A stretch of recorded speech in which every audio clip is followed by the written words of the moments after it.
Hey, beautiful people, it's your boy Sid, back once again with an episode. With that being said, as you know, we're trying to cover these current events and everything that's going on in the world. Last time we went to Brunswick and talked to Larry Dogg in Brunswick, but this time we got him down in Miami on the streets because in the aftermath of George Floyd losing his life in Minneapolis, it seems like the nation is in an uproar. There's protests going on in DC, there's protests going on in Atlanta, and a lot of other places are posturing to see just what the community is going to do and how the community is going to respond because a lot of people are tired. So we got Larry Dogg down in Miami. Larry Dogg, what's going on down there? Cedric, it's your boy Larry Dogg. I'm out in the streets. Cedric done sent me in the streets again, y'all. I'm at a press meeting with the police against the community, community against the police. The community's an uproar. Y'all know what happened in Minnesota, Cedric. What happened was every city in America is in an uproar right now. Everybody's angry, everybody's mad, and I'm mad, I'm hurt, I'm angry. You know, being a black man, riding, I'm scared. If I get stopped, I'm black, I might get my ass whooped. You know, my tag right, my license right, and it's scary right now being black. So the community done called the chief of police on every department to come and speak at this forum said, and it's crazy. I came here with a lot of anger, man. I came here with a lot of anger in me, and after I heard the police and the chiefs talking, I felt a little better. I felt a little relaxed because they got to start back walking the streets, the blocks, you know, and you know they got to let these dudes sit on these corners, man. That's just the way our culture is. It's out here on the corners, and some people don't have nowhere to go. You know, you're harassing people driving or walking. Said, so I'm gonna take it back to you. All right, Said.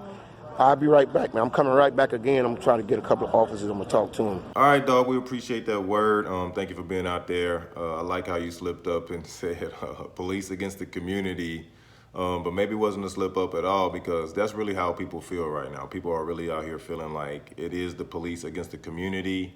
And luckily, I have seen a few more policemen really speaking out and stepping up. Hopefully, there'll be some more people that back them up and support them, and less people who take offense or look at them as they're betraying the force or whatever they want to call it, you know. Hopefully they get some support. And maybe it wasn't a slip up at all because this slogan right here doesn't really make sense to me. I don't know how bullets can never be for life, you know, but I get the idea. I just think they should have picked a better slogan. But it looked like Larry Dogg caught up with an officer to speak to. So what did she have to say, Larry Dogg? Said, this your boy Larry Dogg. I'm still at the meeting with the police. Assistant director. The police against the community against the police. Said, No. I'm with Officer Daniel. I'm with the assistant director, police officer. That's what she said, whatever position that is. Yeah. Whatever. What do you think? Could we get back to like the police walking the streets? Absolutely. We need to get back to the police, just talking to guys on corners, on streets. You know a lot of guys don't have nowhere to go. Yeah. What would be your suggestions for to have a better relationship with the community? By us doing just what you said, us getting back out there, walking in the street, getting to know who actually live in the neighborhood. At the same time, too, we need the community receptive to us getting out, approaching them, and allowing us to talk and engage with them. But definitely, we need to be doing that, but we need the community also to be receptive to us doing that. Right. Well, what will make these guys in the street, black guys, not scared of y'all? What can make them approachable? Make y'all approachable? What will make them approachable to y'all? What you think of? I don't know. It's going to be some timing, probably because we have to earn the community trust again. I just ask that they be open to the idea of us being able to approach them, to have those interactions, those conversations, because I know it's going to take some time. Just be open. Just be open to the idea of us being able to do that. Well, what you learned today, things that you didn't know before, what did you learn today? Being around all this heated, us being angry, and it made me calm down. I felt better.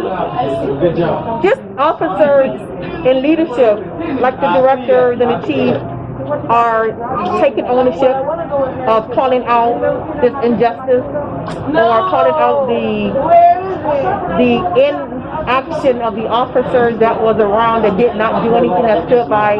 It's a relief to hear chiefs and directors around, not just locally, but around the country, they're taking a stand and saying that was wrong, and saying that that was injustice and we need to do something about that, and that we don't stand behind it and we don't condone it.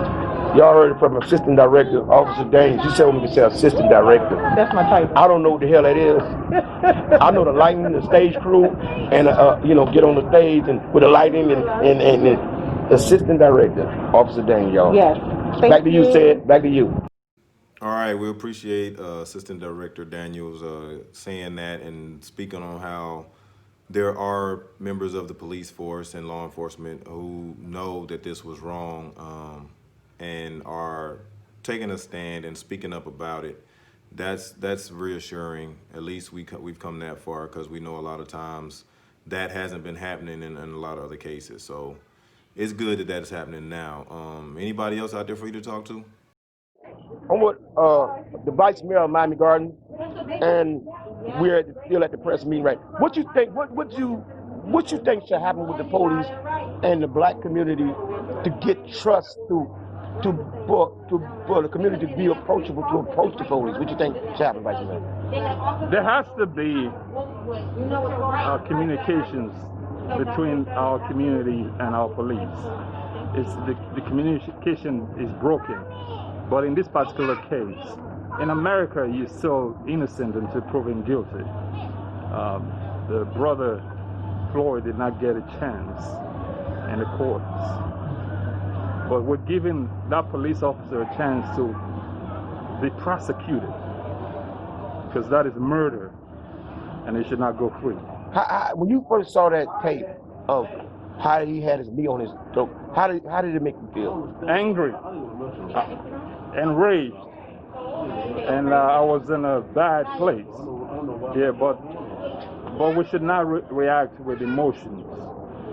We should be methodological and allow justice to reign. Just like he was unjust to take a man's life without prosecution and without the facts. But we're going to be a people that give him a chance in the court of law, and the courts must act in accordance with the facts and not look at bias. And justice, by God's grace, justice will prevail in this case. Y'all heard it from the Vice Mayor. Say your name again. Let them know who it is. Ego Darrow, Miami Gardens. Be safe out there, my brothers and sisters. All right, say it. I'm getting back to you, brother. I'm out here. You got me working hard, bro. You got me working hard. Yo, the Dream Team, the Cedric Show, Larry Dogg. I'm in the streets. Y'all keep watching. Cacao! All right, Larry Dogg, we appreciate that hard work out there, man. Appreciate you going out there and getting those stories.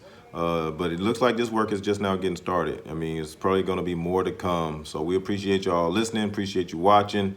Subscribe, share it, so we can continue to grow and to make a change. Really, it's not for likes, it's not for comments, it's not for popularity. It's to try to make a change and try to make an impact, right? So, y'all, thank you for joining again. And with that being said, I'm out. I think America must see that riots do not develop out of thin air. Certain conditions continue to exist in our society, which must be condemned as vigorously as we condemn riots. But in the final analysis, a riot is the language of the unheard. What is it that America has failed to hear? It has failed to hear that the plight of the Negro poor has worsened over the last few years. It has failed to hear that the promises of freedom and justice have not been met. And it has failed to hear that large segments of white society are more concerned about tranquility and the status quo than about justice, equality, and humanity.